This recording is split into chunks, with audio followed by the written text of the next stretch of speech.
31 डिसेंबरसाठी ना घरीच orange cake बनवलेला आहे मुलांसाठी. हॅलो फ्रेंड्स, मी वर्षा आपलं सर्वांचं मनापासून स्वागत करते. कसे आहात सगळे? मी मस्त आणि मजेत आहे. सगळ्यांना माझ्याकडून नवीन वर्षाच्या खूप साऱ्या शुभेच्छा. हॅपी न्यू इयर सर्वांनाच. 2024चा शेवटचा दिवस 31 डिसेंबरला ना सीएच्या स्कूलमध्ये पण पार्टी होती. कलरफुल कपडे, डब्बा पार्टी वगैरे असं थोडंसं होतं त्यांचं सेलिब्रेशन.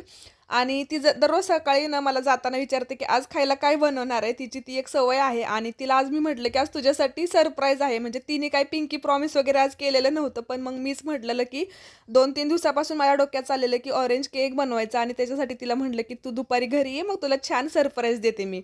तर म्हटलं चला, ती गेलेली होती स्कूलला आणि मी ऑरेंज केक बनवायला लागलेली. तर अगोदर ऑरेंजचा ज्यूस लागतो याच्यासाठी, तर मी अगोदर ऑरेंजचा ज्यूस बनवून ठेवला. केक बनवण्यासाठी पण लागतो आणि नंतर जे त्याला सिरप वगैरे बनवायचं असतं ना, तर त्याच्यासाठी थोडंसं मी जास्तच बनवला. प्रीहीट करण्यासाठी इकडे मी कुकर, पातेलं काहीच वापरत नाही. म्हणजे तेही कढई वगैरे तुम्ही वापरू शकता, पण मी तवा ठेवलेला आहे आणि त्याच्यावरती पातेलं झाकलेलं आहे. केक बनवण्यासाठी इकडे 3 चमचे दही, 3 चमचे तेल घेतलेलं आहे, म्हणजे मोठा चमचा आहे हा. त्याच्यातच आपल्याला 3 ते 4 चमचे साखर टाकायची. थोडीशी साखर जास्त टाकायची, कारण इकडे आपण ऑरेंजचा फ्रेश ज्यूस वापरतो ना, तर त्याच्यासाठी थोडंसं आंबटपणा जावावा याच्यासाठी साखर थोडी टाकायची. त्याच्यातच मी थोडंसं साल खिसून घेत आहे, झेस्ट म्हणून, म्हणजे फ्लेवर येण्यासाठी. आणि ते सगळं मिक्स करून घ्यायच्यात 4-5 वस्तू झेस्टसहित. इकडे बघा, ड्राय इन्ग्रेडियंट्समध्ये मैदा घेतलेला आहे 1 वाटी, त्याच्यातच 1 मिल्क पावडर घेतलेली आहे म्हणजे पाऊच. थोडंसं मीठ टाकलेलं आहे आणि हा जो भरण्यांमधला टीस्पून आहे ना, छोटा चमचा, तर तो असा सपाट बेकिंग पावडर आणि पाव चमचा मी बेकिंग सोडा घेतलेला आहे.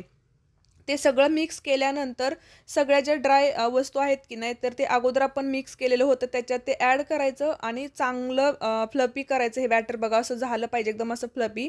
आणि केकचं टीन जो आहे ना, त्याला मी अगोदरच तूप लावून ठेवलेलं आणि त्याच्यात ते लगेचच ट्रान्सफर करायचं. जसं की मिक्स केलं की लगेचच तोपर्यंत जो तवा आहे ना, तो पण प्रीहीट झालेला होता आणि थोडंसं टॅप टॅप करायचं. आणि स्टँड ठेवलेलं आहे छोटंसं त्याच्यावरती. त्याच्यानंतर त्याच्यावरती ठेवला टीन आणि वरच्या साईडने परत झाकून ठेवलेलं आहे.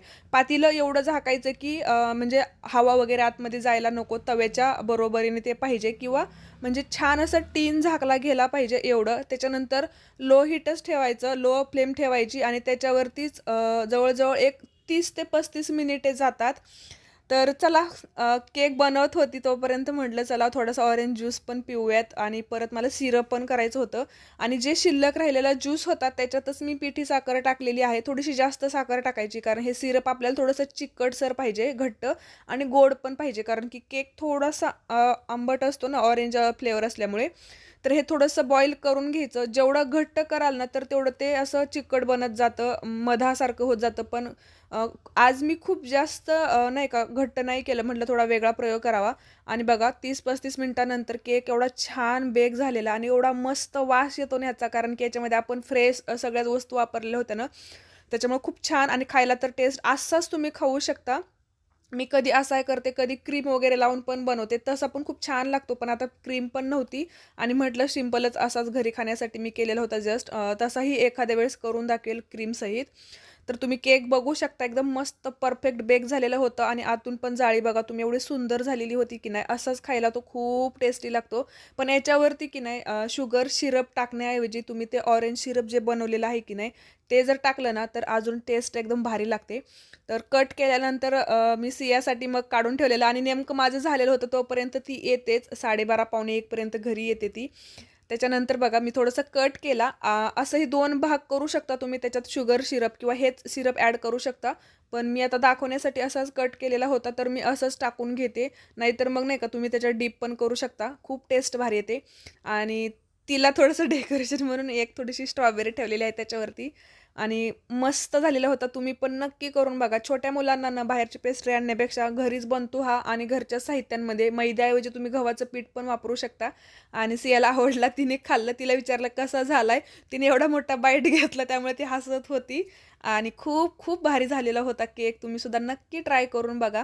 आणि तिचं आरूचं खाऊन झालं की लगेच ती म्हणत होती माझ्या फ्रेंडला, म्हणजे नव्याला तिची फ्रेंड आहे, तिला पण दे. मग तिला पण दिला. तर असं छान. आणि मी पण थोडासा खाल्ला. तर तुम्ही बघू शकता सिरपमध्ये असं डीप केल्यानंतर असली त्याची एकदम टेस्ट येत होती ना, खूप टेस्टी झालेला होता. तर आजची केकची रेसिपी तुम्हाला आवडली असेल तर नक्की कमेंट करून सांगा, लाईक करा, शेअर करा. तर आजचा व्हिडिओ मनापासून बघितल्याबद्दल धन्यवाद. हॅपी न्यू इयर सगळ्यांना.